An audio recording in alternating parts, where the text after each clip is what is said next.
What's up, guys? Welcome to LA AV Club Podcast. My name is Jared. I'm Aaron. And we're filmmakers living here in LA. We work on everything from large-scale feature films all the way down to small stealth run-and-gun type jobs. Yeah, we also do a lot of like really big live streams, but we wanted to create a system to do that much smaller scale. And this is kind of that system. Yeah, so we can live edit, live stream, live cut, but without the big crew, the big studio, things like that. Yeah. Yeah. And we also wanted to just have a little place where we could bring our community together, our film friends, and talk about really cool stuff. So today on the show, we have Jordan Crafton. So Jordan, I met him on a job that I cam-opped, and he was DPing and kind of directing. And then a couple weeks later, he came onto my job that I was DPing and directing. So we were both each other's bosses and employees.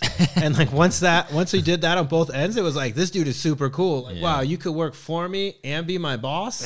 And like, we're cool. Yeah. And I was like, this dude's awesome. Yeah, well, I mean, to that point, he's a virtuoso. He can do everything. He can cam up. He's mostly a director, but he's also a producer. He's also a musician. He's also everything. Jordan's awesome. Let's head over to Jersey and check in with him and see how it's going. Dirty Jersey.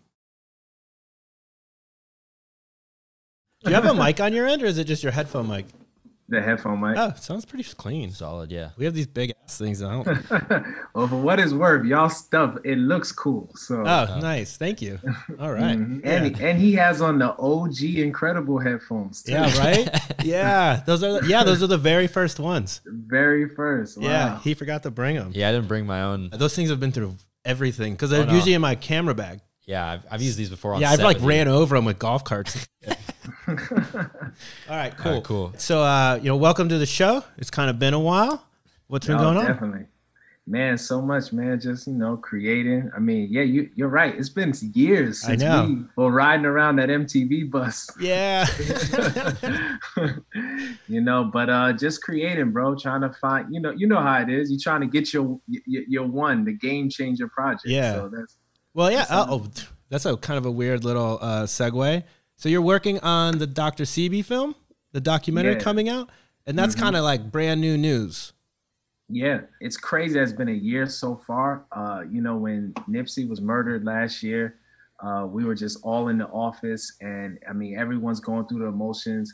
And Nick was just like, I remember he called me into his office and was like, "Yo, get ready, man. We're about to do this Dr. Sebi film." And I was like, all right. And then, I personally didn't know anything about him. Yeah. And I had to hit the ground running, just trying to learn everything, as much as I could. And I mean, you know how Nick is. Yeah. Like before you knew it, flights were booked. We were going to, we went to Uganda, and then we had another flight to go to Honduras to visit his, where he grew up and his actual site where they still heal people today and stuff. And I mean, it's been crazy. So I have like a very peripheral understanding of who he is and what he does. So what's like maybe 3 takeaways that you learned, or the things you'd want to, the reason people should watch this?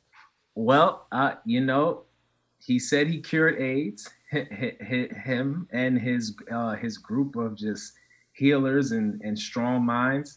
They cured AIDS. They put an ad in the newspaper, and they came and arrested him, took him to court, and he beat the court case. So those are the big things. And then outside of him, this man has been with Michael Jackson, Eddie Murphy, Common, Lisa Left Eye Lopez. I mean, the list is long. Erykah Badu, of just people who love him and that he's helped throughout the industry. Oh yeah, that's super crazy. Yeah, so he's like an herbalist, I guess. I'm not herbalist, but like natural doctor. He is a it's crazy. He's a natural doctor. He's a herbalist. He never went to school for anything, like not grade school, not high school, no nothing. He is completely taught from his mom and his neighborhood, and he learned the healing, and he learned the herbs by just exploring, and from this doctor in Mexico that actually saved his life. So it's a very interesting story. Oh wow! So what was your role on it? I'm the DP and the editor. Oh, nice. Yeah. So is Nick directing it then? I take it. Yep, directing, producing it, and cool. And then like the rest of our team is on it. Yeah, helping with producing, and then we had to get some like historians to help out with certain things. Yeah, of course. Yeah. Yeah, because you got to do it right. So I have kind of a question because it always just boggles my mind on documentaries, especially because you're editing it. How much footage did you guys shoot, and what's it like going through all the footage and like finding the story? Like, what's that process been like for you? You know, I've done documentaries before, but after doing this one, it feels like I've never done a documentary before. I mean, to say we had maybe 50 or 60 interviews. Jeez. All of them north of an hour long. Yeah. And then, you know, just the follow footage of going through, you know, everything. Oh, I forgot about this. You know, this guy, his name is Mr. G. He spent the last few years of Sebi's life while he was alive filming him. So there might have been an extra like 20 or 30 hours of just his footage of Sebi. And we got, you know, it's like, that's crazy. Yeah. That's so cool. It's been a ride. Yeah. It's crazy because think about just documentaries in general. I mean, the first thing you did was My Block, right? Right. Yeah. And so like just how like more complex the production of documentaries has gotten since then. That's crazy. Yeah, it's, you know, and that one, yeah, like I said, I was just a young baby doing that film, you know, and really just learning about it and seeing what would make things stick to people. But this right here, you know, it's exciting, you know, and kudos to Nick, man, for even just wanting to do it and putting his whole effort behind it. Yeah, Nick gets into so many things, and it's weird, especially when you know what he's working on. Even the things that don't happen, you're like, yeah, they're all great ideas. Yeah, like he's never bringing up stuff or like doing like if he's doing Chirac, there's like a point behind it, and it's getting done right. Right. You know, he makes sure everything's got to be meaningful. Yeah, like, for him. Yeah. Otherwise, why bother? And that's kind of rad. He's a visionary. Yeah. Exactly. It's crazy. So you started with like My Block, and that's kind of like what like set you up. What was production like on My Block, and then what was production like on the Dr. Sebi documentary? Like how what cameras did you use? What lenses? Like what level are we talking here of production? Oh yeah. So when I started My Block was when the Canon C100 had just came out. Okay. And I had that. And, you know, and everyone lost their mind. Like, oh, we got. So I remember buying that, and that camera is so good. Yeah, I was completely in love with it, and I did the whole film on that.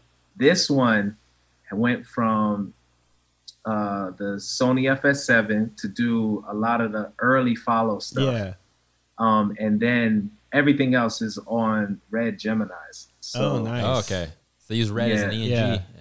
Hey, did you end up buying a Red yourself? Yeah, I got two. Yeah. Yeah, I remember we were talking, someone when we were doing the MTV show was like, yo, you guys use Reds? You know, just the random question. Yeah. And we're like, yeah, just not today.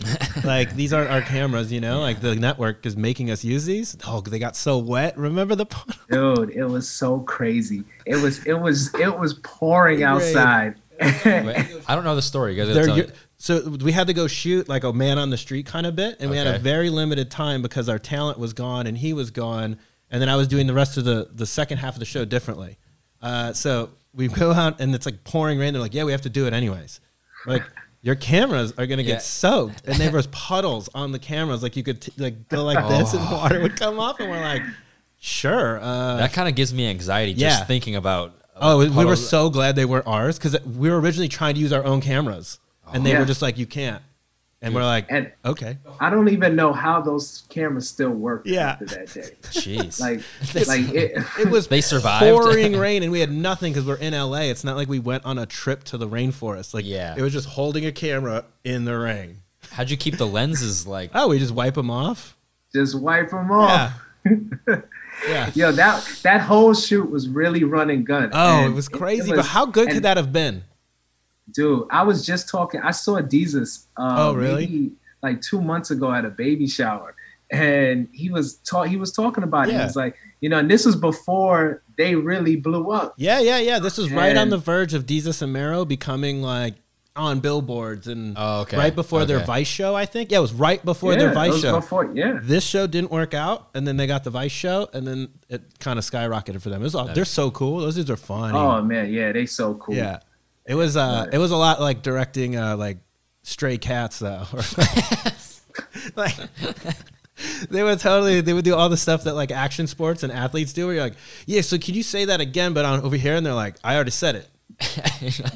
They clearly, you don't understand how this works. Yeah. Like, it was pretty good though. Free spirits, and they don't need much to be funny. Yeah, like, they kind of just look at something and they figure, oh, got it, and then and you're like, let us record before you start doing the funny stuff. You know, like there's like you're like chasing them. That's that thing you all like, especially like with documentaries, like you kind of almost like start rolling before you even roll into the situation, because you never know when like a random funny thing might happen or interesting thing might happen. I mean, at some point they were just like, can we climb on the roof of the bus?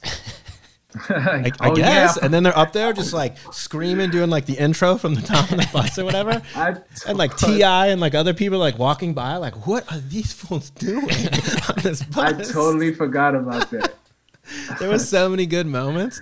It's like that's like one of my most bummer things is that didn't work out, because everything about it should have pushed it forward. There was no real reason. Like, it was a great idea. We could execute it way cheaper than you would imagine. And it was going to be, it would have been way bigger just knowing what the entity was that we were, it was crazy. But, oh man, back in those days. So I remember seeing right after that, you were in Jamaica a bunch, or in the Caribbean. Yeah. You were filming with Nick there. That wasn't this documentary though. That was something else, right? That's actually funny. That's actually the hoodie I'm wearing. King of the Dancehall. Yeah, that's what it was. You know, and another one of Nick's brainchilds. He went on vacation to Jamaica and fell in love with it, wrote a script, and then came back and brought us all back there to do the film. It sounds like Nick's just a guy that, like, because I've never met him, but like you guys have clearly worked with him. It sounds like he's a guy who just like, the minute inspiration hits, he just starts executing, just like that. That's cool. Let's go. Let's do it. That's exactly how it is. And literally, it's like it's crazy. It's like that's how any artist would love to live their life. Like, have an idea and say, "Hey, I want to go and do that," and have the resources to do it. Yeah, that's perfect. You know, it's perfect. Yeah. Did Roger produce that one? Yeah, he did. Rubina. Yeah, I met him. You met Roger too, paper producer. Remember on the shoot at the club? Insomniac. Yeah. So he came onto a shoot of ours as like a utility. He was like a grip. Like, yeah, he was just like, he was like, you need me to do it. And he's climbing on ladders. Like, this light bulb's out, and it's not even our light. It's like the club's. And he's like, you want me to fix it? We have no idea. This is a day I met him, you know? And I was like, dude, this guy's killing it. And then we started talking, and he's like, oh, yeah, I do this, I do that. And I was like, we know all the same people. And we were laughing about, like, he knew you, he knew Nick, obviously, like Ben, like everybody, you know? It was this funny, weird. He has the best stories. First of all, he's produced. First of all, like you said, he's worked every role in production in like the last 30 years. And most of your favorite music videos from the 90s, Roger had something to do with it. Yeah. He's awesome. He's crazy though. Like, once you find, I was like, why are you even here? And he was just doing us a favor, you know? I wasn't working, but he was, once we were rolling, because it was interviews, he's just on his computer, like, and he's like, oh, I'm producing this music video. Yeah. And he's like making emails like, hey, you know someone that could cam off this? Like, just going through the process. And I was like, wow. Yeah, if you follow him on Facebook, you see all his, like, he'll be one day he's like with his dog, one day he's on a boat, one day he's just like skateboarding, like skateboarding and stuff. We talked for a long time. He was just like he would just talk about, like, he's like, it was like 2 a.m, but I skateboarded the whole way home down this like giant ass hill. I just bombed it, and I was fine. I made it home, and I'm just like, this. Yeah, he just lets it rip. He's awesome. Yeah, he was cool, man. So you do a bunch of other stuff too, because you're DP of the show. Of the Nick show? Oh yeah, well that was on for a while, but we did 8 seasons, but then it ended last year. But yeah, I DP'd that show for all those seasons. I don't keep up as much on Nickelodeon as I should, I guess. You know, I think that's all right. I might be a little out of the demo. Yeah, I think so. A couple years. Years. Yeah. I don't know. I think actually true. But that's crazy. That's a lot of work for you though, huh? Yeah, man, over the years, I mean, between that and, just operating on a bunch of projects, I operated on Kevin Hart's What Now? Oh, yeah. You know, I DP'd the Wildin' Out comedy tour for MTV2 for 8 episodes. Crazy live. Yeah, so you know, and then I've done, I was an operator for DL Hughley's Netflix special. Yeah. You know, so I always see pictures of you in cool places with cool people holding cameras. Yeah, I try to just stay active, man, because as y'all know, man, it's like the moment you like take a break or you sit down for too long, before you know it, everyone else has moved on, and now someone else. You know, once you think you're too good, then it gets crazy. Yeah. You know, so well, speaking of staying active, what have you been doing during this whole lockdown situation? Well, changing the colors on my light bulb. It looks dope. It looks like you're like in a club, but it's also like your living room, you know? Like. Yeah, like look at this. This is my COVID mask. Yeah, man, like you gotta wear this when you go outside now. Otherwise you get yelled at. Yo, yes, it's no joke. Like it's like they will literally like they won't let you in places if you don't have a mask on, you know, and it's been like that for a couple weeks, you know, and it's I've been in the house more, you know, than ever. It's just, you know. Are you working on like any projects or anything that's like just keeping you sane during this whole situation? Tell us about bedtime stories. That's hilarious. My bedtime stories.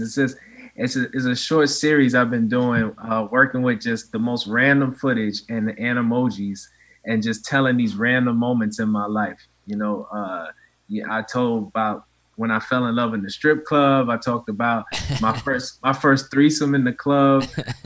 When I got bullied in the 3rd grade. You know, it's like it's probably the most rewarding storytelling I've ever done, just because it's really my life. Yeah. But that actually keeps me like very sane. Oh, cool. So you're actually like you're being productive and actually putting out some really hilarious. Yeah, that's awesome. Nice. Hey, so here's a question. I didn't even really thinking about it, but how do you decide what camera to use on a job? It depends on the budget. I don't decide; they decide. Yeah. You know, of course, you know, as we all have our favorites. Yeah. But you know, it really depends on the gig, and it also depends on like how creative I want to be. Yeah. You know, and this is all under the budget. Like if you give me just the okay budget, I'm going to give you the best that I can, and I'm not going to like try super hard. Yeah. Like I'm not going to do that. But if you're super creative and you're willing to work with me, oh man, then let's figure it out. Then, you know, you meet me halfway and I'm ready to. I think it's also too, it's not necessarily even, it's like certain content or subject matter seems like it would deserve a bigger camera or something, or a specific look, you know? Yeah. So I make a lot of decisions like that where it's like, I may be losing a couple bucks here, but it's worth it to make this dude look good. Yeah, absolutely. Yeah. That's what I'm saying. If you come to me with a whole lot of passion and vision, I'm ready to rock and roll with you, because now at least I know that this energy exchange is going to yield fruit. Yeah. But if you come at me from the gate and you're just trying to act like I have to do this, no. Yeah. I have so many people that ask me to like work on a project in theory, but they have done zero work. Yeah. If you give me a 1-page, I can help you with this. Mm-hmm. And they're like, what is that? And it's like, you just write down what you want to do. Yeah. And they're like, it's like, yeah.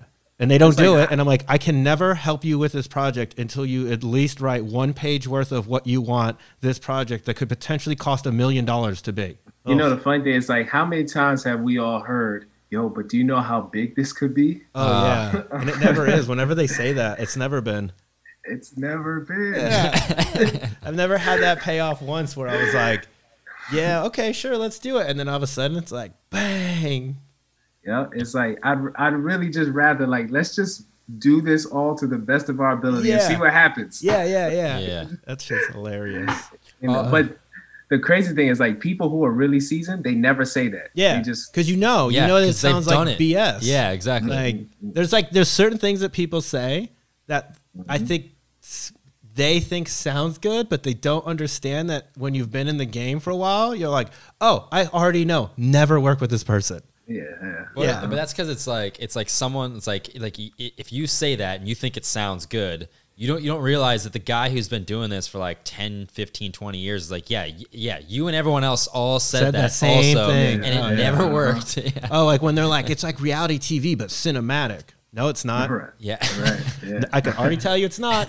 If you're approaching it with the idea of it being reality TV, it will not be cinematic. Yeah. Because you can't. Yeah. Because you don't understand what the they're words like diametrically opposed, those two like concepts. You could shoot it at f1.8 and it'll be really shallow. But I don't know that that's cinematic. You can add some slow-mo and stuff.